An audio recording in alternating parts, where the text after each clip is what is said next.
Ozamis sa Misamis Occidental may adlaw. Ako si Dazil Rumuatigson. This is Ozamis Today.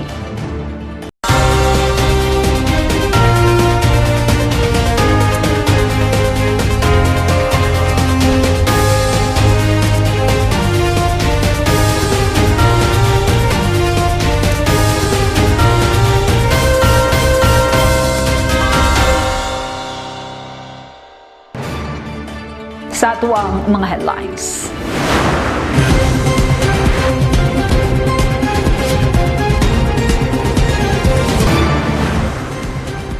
Mayor Ando may turnover sa tulo ka mga vans, radio seats o flash drives alang sa luwas nga pagpadayon sa edukasyon sa Dakbayan. Renovation sa Usami City Public Mall gisugda na. COVID-19 walay gipili nga takbuyan. Mayor Ando nagmando sa mga kapitanis nga tutukan ang pagdisiplina sa katawhan sa pagsunod sa mga health protocols. Bagong rescue vehicles alang sa 51 ka mga barangay sa Dakbayan mahatag na sa bulan sa Disyembre ning tuiga.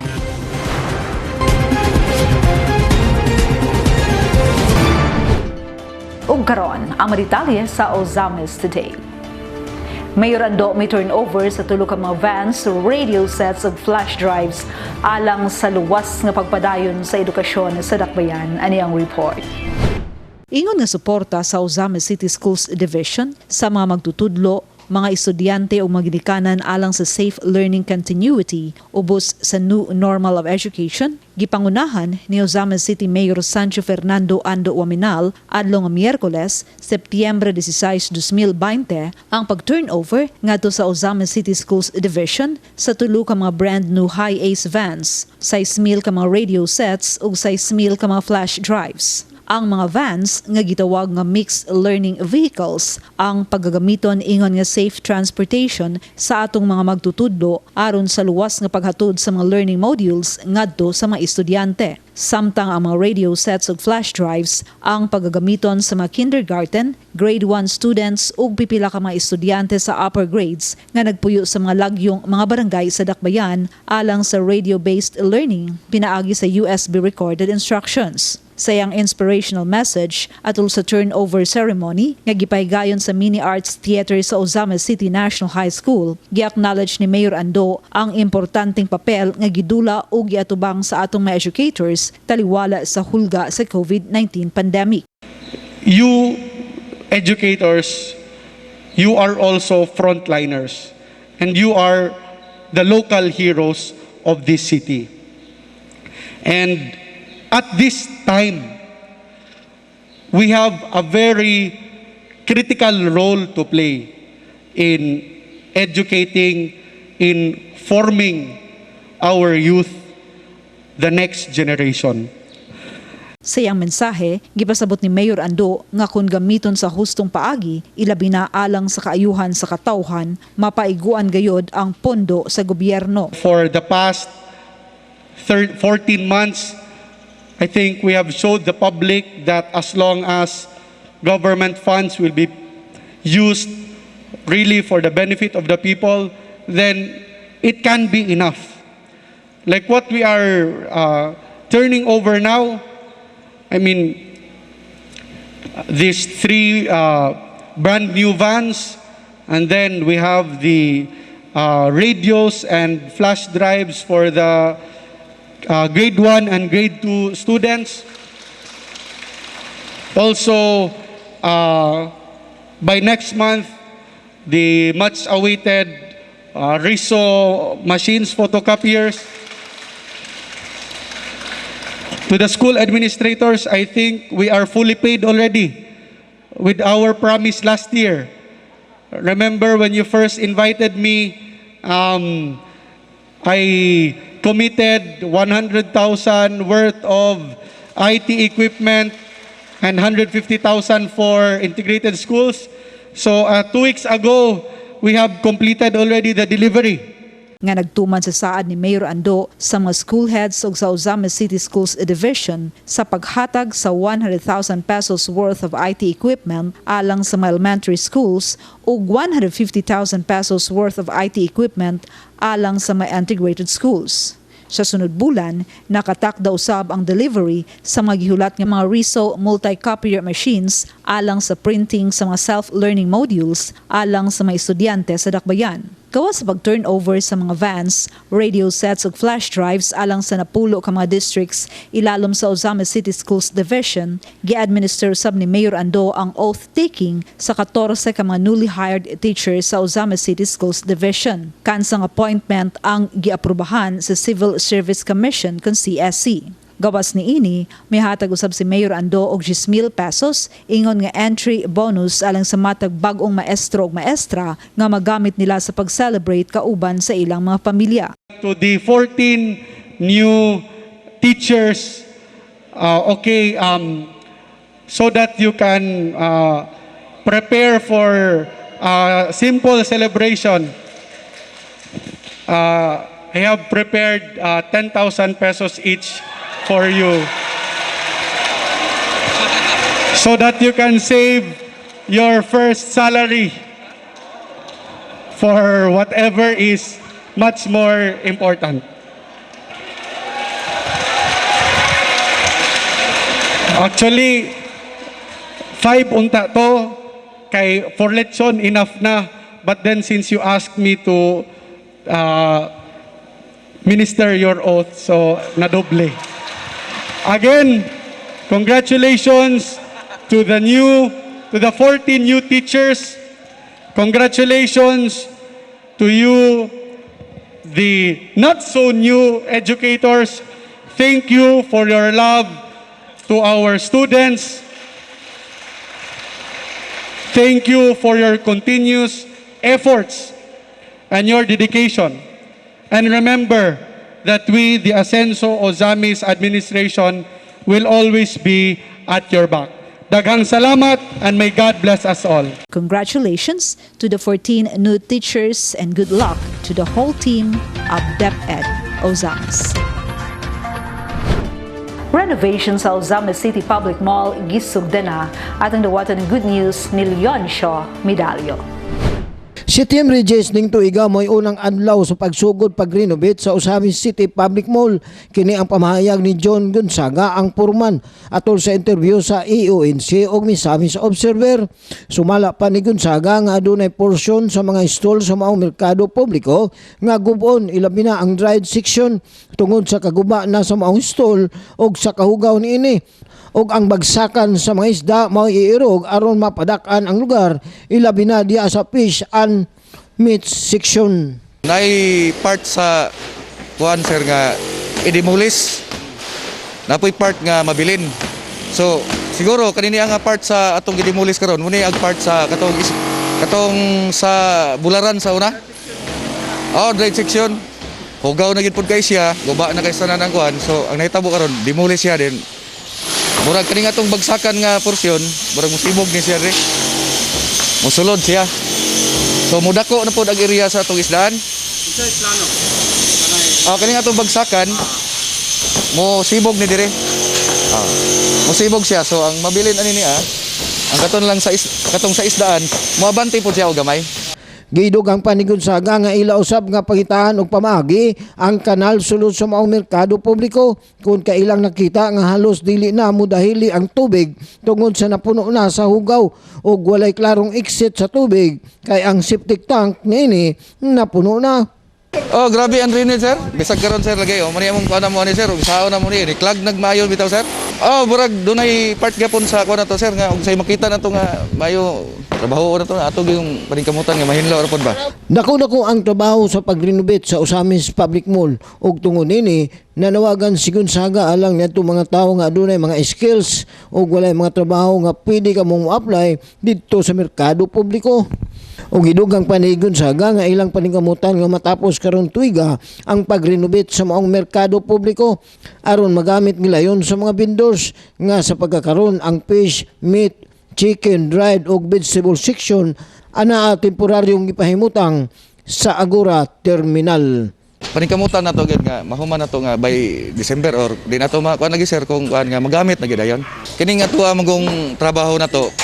Naglantaw po ta nga brag dako-dako pod og nagkinahanglan po tag mga trabahante. So kinsa tong mga tagagawas nga kuan, mga bakante karon nga laborer or skilled workers. Pwede ra gihapon sila maka-apply na to kung gikinahanglan siguro nga unsa gikulang sa atong trabaho. Alang sa Usamis Today, ako si Leoncio Medallo. Salamat Leoncio. COVID-19 walay gipili nga takbuyan. Mayor Ando nagmando sa mga kapitanes nga tutukan ang pagdisiplina sa katawhan sa pagpasunod sa mga health protocols. At naduwatan report ni Boyet Lubapas. Walay gipili ang gikahadlukan og makamatay nga COVID-19 kung kinsa ang iyang pwedeng takbuyan. Kini ang giluwatang pamahayag ni Mayor Ando Waminal at tubangan sa mga kapitani sa 51 ka barangay sa Dakbayan sa Usamis atol sa gipahigayon nga emergency meeting sa Liga ng mga Barangay sa Dakbayan adtong September 11, 2020 Biyernes nga gipahigayon sa The Working Congressman Function Hall, Fertig Hills, Tangub City. Matod pa sa mayor nga bisan pa madato ka man o bisan mayor o manager sa bangko pwede nga mabiktima sa nasangpit nga virus. Gihimong panag-inan ni Mayor Ando ang nahitabo sa duha ka igsuon ni Governor Gwen Garcia sa Cebu nga sila si kanhi Mayor Nelson Garcia namatay kaniadtong Martes sa gabii September 1 og si Mayor Marlon Garcia mayor sa lungsod sa Barili sa habagatang lalawigan sa Sugbo namatay kaniadtong Domingo September 6 managsamang nagpositibo sa COVID-19 ug daghan pa nga mga government officials ang nabiktima sa maong virus. Walay gipili ang virus. Dunggan niyo sa Cebu, duha ka igsuon sa gobernador patay because of COVID. Pila ng ka-mayor namatay. Igsuon ni Senator kato si Tesdaman ba unsa toy Villanueva, no? Igsuon ni Senator Villanueva, mayor patay. Gipasabot sa batan-on og maaptikon nga mayor nga deadly ang maong virus. Walay gipili nga edad nga bisan ang 25 anyos nga usa ka vlogger patay sa COVID-19 sulod lamang sa 4 ka adlaw. Manager sa bangko sa Manila nga 40 anyos nagka-COVID gumikan sa cellphone patay. Gidugang pa ni Mayor Ando nga bisan unsa pa ka healthy og kon ang virus nga motakboy sa imong lawas makamatay, mabiktima ra gihapon kung imong baliwalaon ang maong virus. Tungod kay matod pa sa mayor nga wala pay tambal o wala pay vaccine ang nasangpit nga virus. Kining tanan ang dapat nga mapasabot ngadto sa katawhan sa matag barangay sa Dakbayan. Matod pa sa batanong mayor ngadto sa mga kapitanes sa 51 ka barangay nga dili baliwalaon ang COVID-19. So deadly ni. Dili ni ingon nga age tanawa tong vlogger. Kato si Cadena. Ano Cadena? Bata pa kaayo. September 1, symptoms, gidala sa ospital, September 4, patay. How old? 25? 26. Manager sa bangko in Manila. Open ang bank. Atong May, June. Kliyente niya. Tubang, suod. Big client. Nay gusto ikuan, mag-loan, pastorya sa kuan, tawagan niya yung boss, gipa-istorya niya, sus kinamday COVID. Balik, takdan siya, 40 years old, patay. It's not the age. Well, dako og risk ang senior, mas dako og risk ang mga bata, mas dako og risk ang immunocompromised, but no matter how healthy you are, kung ang epekto sa COVID sa imo deadly, there is no cure yet, there is no vaccine yet.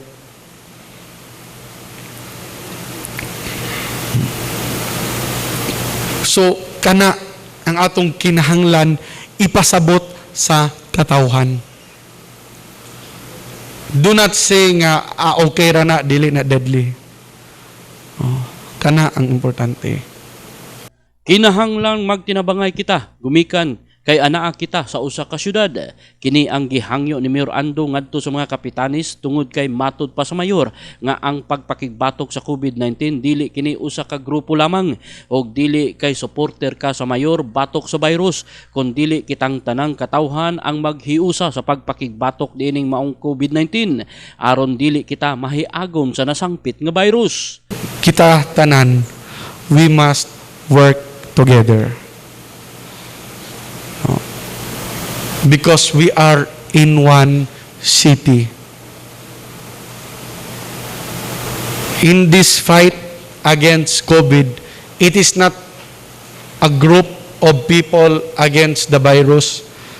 It is not the supporters of the mayor against the virus. It is humanity against the virus. Kita tanan at risk. Whether we are close or you don't like me, we are at the same risk level. Iyang gidugang sa pamahayag ngadto sa mga kapitanis nga buhaton usab ang ilang bahin, magmaisugon sa pag-atubang sa mga problema, magmalig-on sa pag-atubang sa mga insulto o kasuko sa pipila ka mga katawhan tungod sa pag-implementar kung unsay angay alang sa safety o kaayuhan sa katawhan sa barangay. Kumikan kay parte na kini sa sakripisyo sa mga opisyalis nga nagdumala sa barangay o sa dakbayan. Ilabi na ang pagdisiplina sa katawhan sa barangay sa pagsunod sa mga health protocols.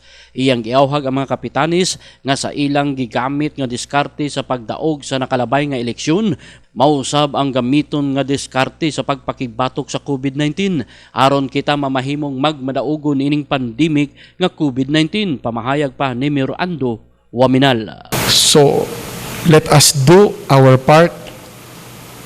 Let us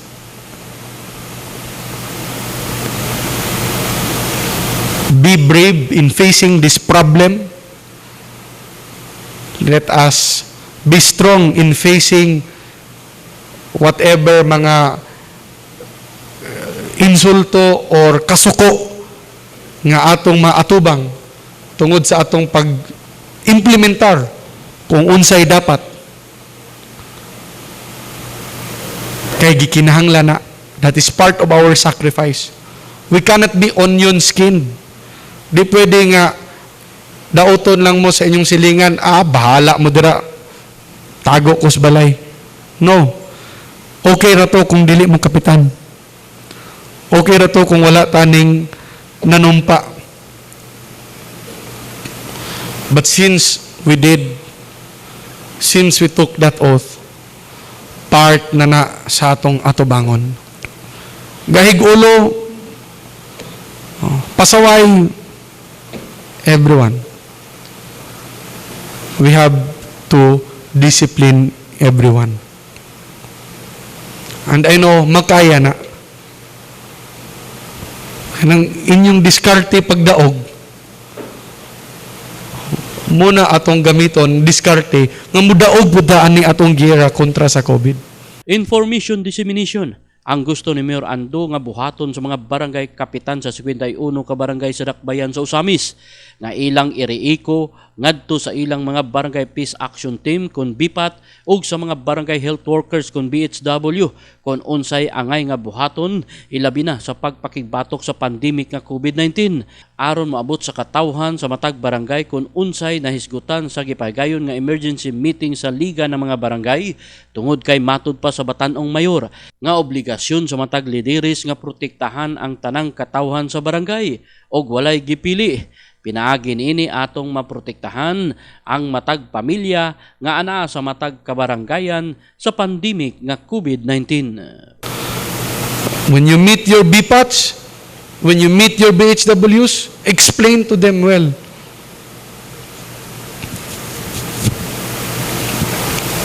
Maminaw na sila. Information dissemination. Gusto ta nga mabuhi pa dinhi, gusto ta nga di ta mamatay og COVID, let us follow this. Whatever misinformation nga moabot sa tao, kontraha. Unay mo ingon nga COVID is not deadly, kontraha.